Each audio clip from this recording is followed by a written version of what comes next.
اعوذ باللہ من الشیطان الرجیم، بسم اللہ الرحمن الرحیم۔ ہمارا حج کا ٹاپک چل رہا ہے اور اس میں یہ سورہ حج کو ہی ہم ابھی دیکھ رہے ہیں، ساری کی ساری پڑھنی ہے کیونکہ حج کا ہی ٹاپک ہے، یہ سورہ اسی نام سے ہے اور کچھ یہ مہینے کی مناسبت بھی ہے، حج کا ہی مہینہ ہے، ذو الحجہ ہی چل رہا ہے۔ تو ایک چیز تو یہ ہے کہ ہم 10 آیات کر رہے تھے اس سورہ کی، لیکن وہ مجھے لگتا ہے کہ 10 آیات بہت زیادہ ہو جاتی ہیں۔ ایک تو وہ پھر بہت جلدی کرنا پڑتا ہے، وہ ڈیٹیل سے کوئی بات بھی نہیں، کیونکہ کچھ نہ کچھ ایسی ڈیٹیلز آ جاتی ہیں جس پہ بات کرنا ضروری ہوتا ہے، تو اس سے پھر ویڈیو بڑی لمبی ہو جاتی ہے، 15 20 منٹس کی ویڈیو بن رہی تھی، تو وہ اس کی وجہ سے میں نے 5 ویڈیوز انشاءاللہ، ویسے بھی آدھی سے زیادہ آیات تو ہو گئی ہیں اس سورہ کی، تو 5 کر کے ہم آگے کچھ 4 5 6 ویڈیوز اور بن جائیں گی اس کی۔ تو 5 آیات آج ہم دیکھتے ہیں۔ اس کا 41 نمبر آیت سے 45 نمبر تک ہم آج کریں گے، لیکن اس سے پچھلی دیکھ لیتے ہیں کہ کہاں پہ بات ختم ہوئی تھی، یا بلکہ اس سے پہلے میں بتاتا ہوں کہ اوورآل ابھی تک قیامت کے ٹاپک سے بات سٹارٹ ہوئی تھی، لوگوں کے دوبارہ زندہ، پہلی پیدائش کو بتا کے کہا کہ دوبارہ بھی اللہ خود زندہ کر سکتا ہے دوبارہ بھی، اور پھر جو ہے وہ کافروں کو کیا عذاب ہوں گے اور مومنوں کو کون کون سی نعمتیں ملیں گی، یہ بار بار اس چیز کو رپیٹ کیا گیا، آیات آئیں ہمارے پاس۔ پھر اس کے بعد حج کا ٹاپک سٹارٹ ہو گیا، حج کے بارے میں بتایا کہ حضرت ابراہیم علیہ السلام کو حکم دیا اور وہ ساری ڈیٹیلز آئیں۔ پھر اس کے بعد ہمارے پاس آئیں قربانی کے بارے میں، کہ قربانی جو ہے وہ اس کے جانور کیا ہونے چاہیے، کیسے ہونے چاہیے اور سارا، اور وہ اب لاسٹ ویڈیو میں ڈسکس ہوا۔ اب اس سے پچھلی یہ 40 نمبر سورہ تک ایک بات کہاں ختم ہوئی تھی، وہاں سے ہم کنٹینیو کرتے ہیں۔ 40 نمبر سورہ میں ہم نے دیکھا کہ اللہ پاک نے، میں نے وہ بڑے ڈیٹیل سے آپ لوگوں کو بتایا کہ اللہ پاک نے کتنی وہ امپورٹنٹ آیت ہے، کتنی امپورٹنٹ اور بڑی لاجیکل بات اس میں کی کہ اگر یہ اللہ پاک ہماری نیچر میں نہ ڈالتے کہ وہ ہم یہ جھگڑا، یہ کیوس اور یہ لڑائی جھگڑا، تباہی، یہ ہماری نیچر میں اگر ہوتی تو ہم، یا مطلب اللہ پاک ہماری نیچر سے اسے نہ ہٹاتا تو پھر تو بہت زیادہ انارکی پھیلتی۔ تو یہ اللہ پاک نے ہماری نیچر میں یہ رکھ دیا ہے، تو اس وجہ سے وہ لوگوں کو لاسٹ اس 40 نمبر آیت میں ہم نے دیکھا کہ وہ اللہ پاک کہہ رہے ہیں کہ میں اگر لوگوں کو آپس میں ایک دوسرے سے نہ ہٹاتا رہتا تو پھر ساری چیزیں تباہ ہوتی رہتی۔ تو اس سے اب اگلی 41 نمبر آیت کو شروع کرتے ہیں۔ یہ وہ لوگ ہیں کہ اگر ہم زمین میں ان کے پاؤں جما دیں تو یہ پوری پابندی سے نمازیں قائم کریں اور زکاتیں دیں اور اچھے کاموں کا حکم کریں اور برے کاموں سے منع کریں۔ یہ پچھلی آیت کا اینڈ اصل میں ان لوگوں کا کہ جو اللہ تعالیٰ، جو نیک لوگ ہیں اور جن کی اللہ تعالیٰ مدد کرے گا، وہ ان کی بات ہوئی تھی، تو انہی کی بات آگے کنٹینیو ہوئی ہے۔ 40 نمبر کا اگر آپ آخری حصہ پڑھیں تو آپ کو سمجھ آئے گی کہ یہ کون سے لوگ ہیں، وہی لوگ ہیں جن کی اللہ مدد کرے گا۔ تو وہ ان لوگوں کو بارے میں اللہ پاک کہہ رہے ہیں کہ یہ وہ لوگ ہیں کہ اگر ان کے زمین میں پاؤں، تو یہ آیت جو ہے 41 نمبر آیت اس سورہ کی، سورہ حج کی 41 نمبر آیت، یہ بڑی امپورٹنٹ آیت ہے۔ یہ ڈیفائن کر رہی ہے کہ جو ایک مسلمان حکومت، مینز پاؤں جما دینا، مینز کوئی ملک ہوتا ہے وہاں پہ مسلمانوں کی حکومت ہوتی ہے، وہ مسلمانوں کا ملک ہوتا ہے۔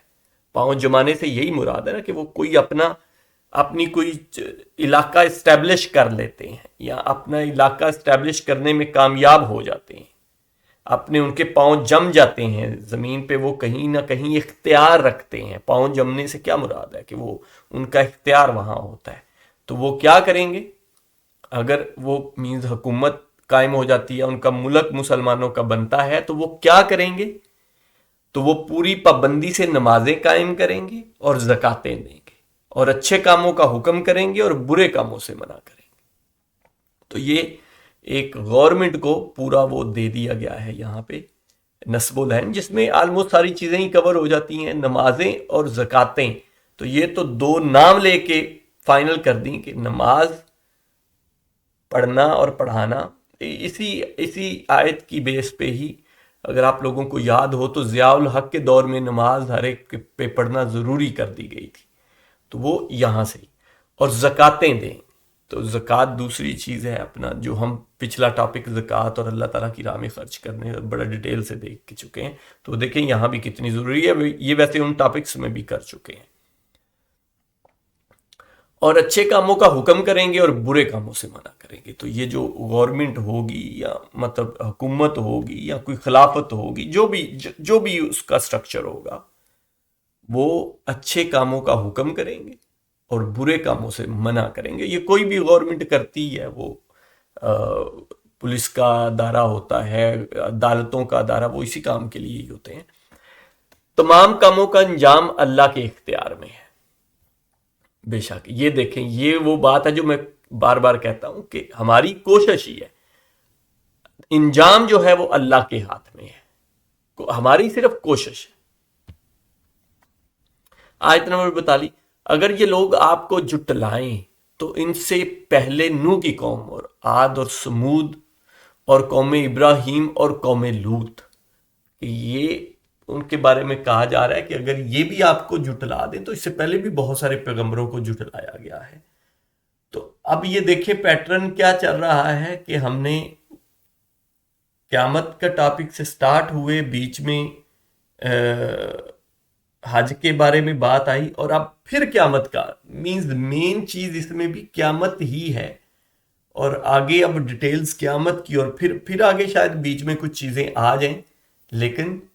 دیکھیے گا اب یہاں سے پھر قیامت کا ٹاپک سٹارٹ ہو گیا۔ تو یہ بات اگلی آیت میں کمپلیٹ ہوگی، 44 نمبر میں 43 نمبر آیت میں ہے، اور قوم میں ابراہیم اور قوم لوط اور مدین والے، اب 44 نمبر میں، اور مدین والے بھی اپنے اپنے نبیوں کو جھٹلا چکے ہیں۔ تو اگر یہ آپ کو جھٹلائیں تو اس سے پہلے بھی بہت سارے انبیاء کو میں پہلے بتا چکا ہوں۔ موسیٰ علیہ السلام بھی جھٹلائے جا چکے ہیں، پس میں نے کافروں کو یوں ہی سی مہلت دی، پھر دھر دبایا، پھر میرا عذاب کیسا ہوا؟ تو ان لوگوں کو مہلت دی گئی، پھر ان کو پکڑ لیا گیا، اور ان کا عذاب جو ہے وہ کیسا ہوا وہ جانتے ہی ہیں، قرآن پاک میں مختلف جگہوں پہ، ویسے بھی قرآن پاک میں بھی بیان ہے، اور اللہ پاک قرآن پاک میں اس کی طرف بھی توجہ دلاتے ہیں کہ یہ کھنڈرات دیکھو ان کے ساتھ، ان قوموں کے ساتھ کیا کیا ہوا۔ آیت نمبر 45، بہت سی بستیاں ہیں جنہیں ہم نے تہ و بالا کر دیا، اس لیے کہ وہ ظالم تھے، پس وہ اپنی چھتوں کے بل اوندھی ہوئی پڑی ہیں، وہ جو بستیاں ہیں۔ تو یہ میں کھنڈرات کا آپ کو پہلے ہی بتا چکا ہوں، یہ یہاں بھی ذکر ہے، اور ایک دو جگہوں پہ تو کہا ہے کہ یہ تم جا کے دیکھو تو صحیح وہ کھنڈرات، بلکہ ایک جگہ پہ تو کہا گیا ہے تم اس رستے پہ جاتے ہو تو اس رستے پہ تمہیں وہ کھنڈرات نظر آتے ہیں، تو وہ ایگزیکٹلی انہی کا ہی ذکر یہاں پہ آ گیا، پڑی ہیں، اور بہت سے آباد کنویں بیکار پڑے ہیں، اور بہت سے پکے اور بلند محل ویران پڑے ہیں۔ تو یہ 5 آیات ہیں، ضرور ان پہ غور و فکر کریے گا، اور ان پہ عربی کے ساتھ اردو ضرور پڑھیں، غور و فکر کریں۔ جزاک اللہ۔